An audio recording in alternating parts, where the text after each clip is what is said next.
আসসালামু আলাইকুম।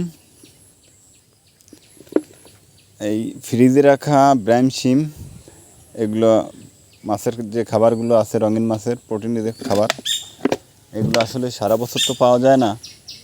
তা দেখা যায় যা সংগ্রহ করতে পারি, যখন পাওয়া যায় তখন ফ্রিজে রাখার চেষ্টা করি যত রাখা যায়। আপাতত সেল টেল করি না। এখানে জেব্রা ব্রিড করেছিলাম, জেব্রার মাছ আছে, অনেক পোনা আছে।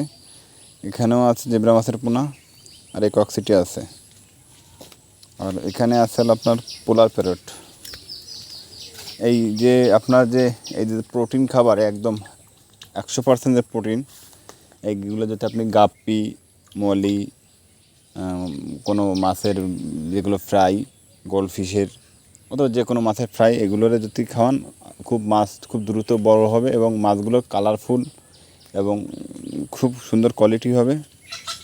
তা আমি চেষ্টা করি অবশ্যই এই মাছগুলোরে সবসময় এগুলো একটু নিয়মিত খাওয়াতে।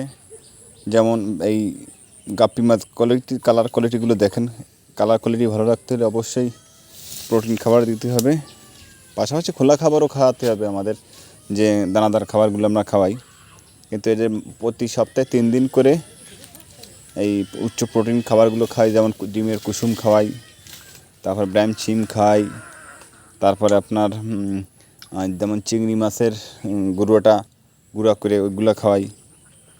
তাই এগুলো আপনারা যারা রঙিন মাছ চাষ করেন, এগুলো সবাই একটু কালেকশনে রাখার চেষ্টা করবেন। এই ব্রাইম শিমগুলো শীতের দিকে প্রচুর পরিমাণ পাওয়া যায়, কিন্তু শীতের পরে আরও একবার পাওয়া যায়, কিন্তু সবসময় এটা অ্যাভেলেবেল না। এদিন সবাই চেষ্টা করবেন আশেপাশে যে পুকুরগুলোতে হয় বা যে ডোবাগুলো হয়, এগুলোর থেকে কালেক্ট করা। তো অবশ্যই সবাই কালেক্ট করে ফ্রিজে করে রাখবেন, যেহেতু এটা তাজা, সারা বছর রাখতে পারবো না আমরা, তাই আপনারা এগুলো ফ্রিজে করে রাখবেন। দেখেন সবগুলো খাওয়ানো হয়ে গেছে, তাও বাটিতে কিছু লেগেছে একদম। এগুলো একদম ফ্রেশ, এগুলো সব আমার নিজেরই করা।